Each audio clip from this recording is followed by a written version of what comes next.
It's that time of year again when I go through all of the photography gear that I have and I look at the things that I want to be carrying with me on a day-to-day basis while I'm out and about on my photography shoots or making YouTube videos out in the field. And making videos out in the field while I'm shooting photos is something that I want to be doing more of this year. And this year I wanted to try and narrow it down to taking as little gear with me as I possibly could, because for too long I have been in a really bad habit of just packing everything I have into my bag and then going off for a hike around Snowdonia or whatever and being stuck with this massive camera bag that weighs an absolute ton, not using half of the gear that I have with me, and then therefore not enjoying the trip as much as I should. Because that is the case, I needed to limit my camera gear as much as I possibly can so I have everything covered, so I have enough for my photography, enough for my video, and it's not going to weigh me down, so I enjoy it on the day even more. So this is everything I will carry with me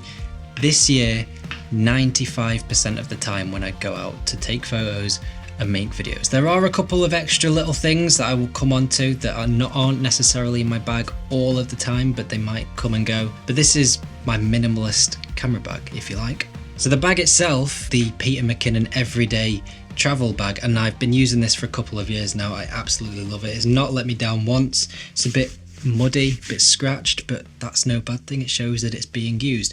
And it's just a really comfortable, really easy bag to use. There are tons of videos out there on this bag, so this isn't a video about that itself, but go and have a look if it's something you're interested in. This is one of my favourite things that I have photography gear wise, full stop, and it's nothing to do with photography. It's just a brilliant accessory to have on your bag, and I can't recommend it enough. I used to be in a really bad habit of when I was out and about, I would always carry my camera in my bag, and I used to miss so many photographs because of that. It means that your camera is accessible at all times. It just hangs on your shoulder strap and it's perfectly stable. It's not going anywhere. They're not cheap. It's probably about 50 or 60 quid, but it is probably one of the best 50 quid you will spend as a photography accessory. It's absolutely brilliant. As we head inside is everything I would take with me on a shoot, and there isn't really a lot to it. It's so simple and I like that. In this compartment will be the camera that I'm using right now, which is the Lumix S5 II.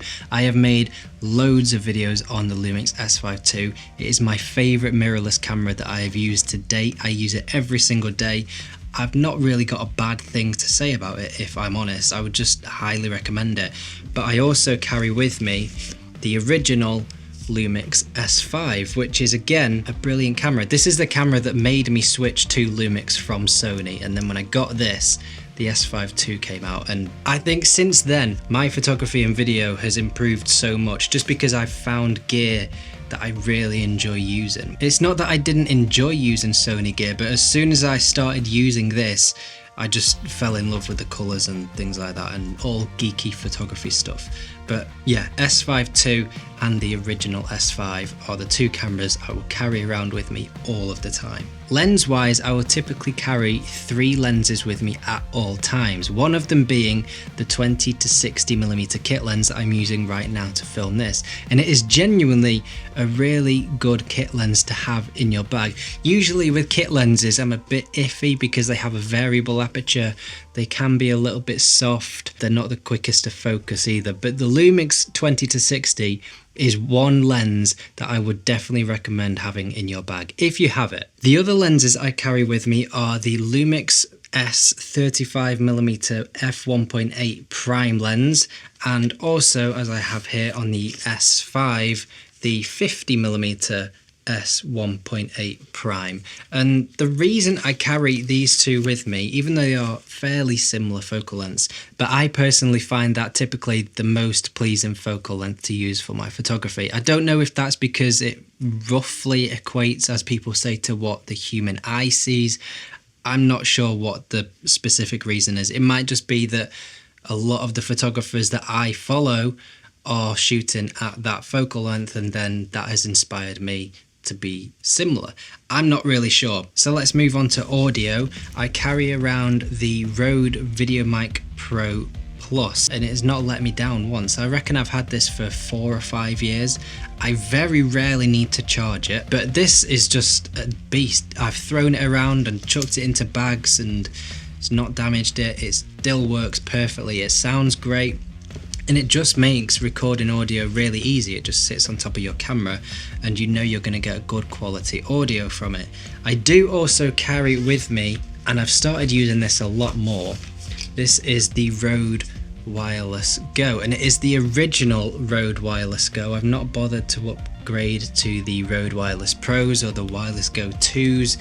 These work great for me, and I don't see any need to upgrade because of that, because I'm usually only recording myself. So I've got a little cable for them. Also comes with a little dead cat, which is not the best. It falls off very easily, but it does the job for me.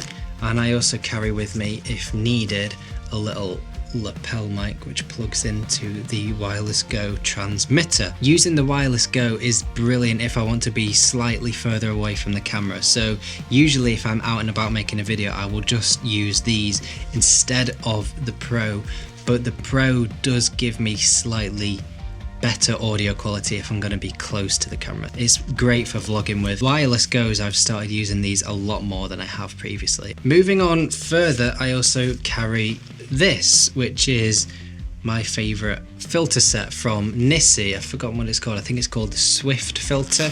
You get this great little case with it which opens out. Inside here you get a 1 to 5 stop variable ND filter.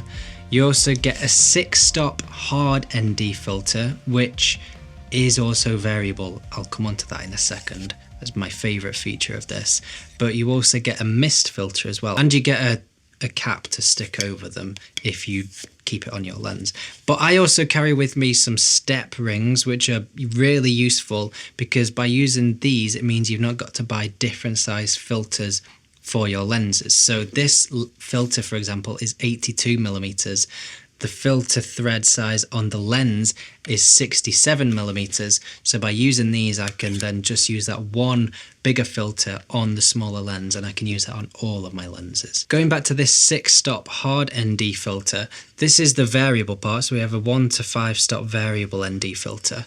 But by putting this 6-stop just on top like that, this then turns into a 6 to 9 stop variable ND filter. So you get an even stronger ND, which means you can use it in brighter sunlight, get motion blur in the middle of daytime, for example. And it's just really useful to have. ND is pretty much essential if you want to be shooting video outside. So I definitely recommend carrying with you a good set of ND filters. And this for me just does everything I need it to. And then that is pretty much it. This is a very simple minimalist camera bag setup, as I mentioned. But I also carry with me some extra batteries in this Peter McKinnon battery pouch, and I also carry some spare SD cards in this Peter McKinnon SD card pouch. You never know when you might break an SD card, or you might just run out of space and you need an extra one. So definitely always carry some extra SD cards with you. And that is all of the gear I will take with me. This pouch here I will leave empty because I want to be out and about in the open. I might need to carry waterproof. That is perfect for that. If I don't have anything in here, maybe I don't even need a coat because it's nice and dry and sunny, I can just use that as a quick access pouch to drop a camera into if I need to. So that is my camera bag. It might be a little bit boring to some people, but to me, that covers everything I need. Something else I carry with me all of the time and have started using for photography a lot more than I ever thought I would is my iPhone 15 Pro. The cameras on this genuinely blow me away more and more every single time I use it. They are so capable, and while it'll never replace for me my professional mirrorless cameras, you can get some great things with these and you'd never know they were taken on an iPhone. So this is a really handy tool to have. It's also great for video because you can record some extra clips on here, you can film in log, and it has genuinely become a really useful tool to have for me on occasions. I won't use it all the time, but for when I need it, I know I can rely on my iPhone. There are, however, a couple of other things that I have in my camera bag, not all of the time, but occasionally, and they are mainly my MacBook. I will take this with me if I'm going to be traveling somewhere, sat in a hotel. I know I can get some editing done, whether it's photos or maybe my next YouTube video. I can get that done wherever I am. And this is the M1 Pro MacBook Pro, over 2 years old now, still runs like an absolute dream. And the other thing, photography wise, that I'll sometimes carry around with me, but not all of the time, because it does have a very specific use case, I think, and that is the 100 to 400. Now this is one of my favorite lenses, and I know I said I typically like to shoot between 35 and 50mm, but there's something special about being able to punch right in and all the way to 400mm. Whether it's just picking out the peak of a mountain, I got some amazing pictures at Chester Zoo with this a few months ago. I absolutely love using this thing, but to me, I don't always use it, which is why it doesn't have a place in my bag all of the time. But I will try and squeeze it in if I can, if I have that use case, because I love using it and I want to use it more, but it doesn't get in my camera bag every day, unfortunately, yet. That might change. That is my minimalist camera bag for 2024. Let me know your thoughts. Maybe it's a little bit boring to you. Maybe it's a little bit overkill for you. Let me know the gear you like to use and carry around with you every day as well. Don't forget to hit subscribe, and I shall see you in the next video.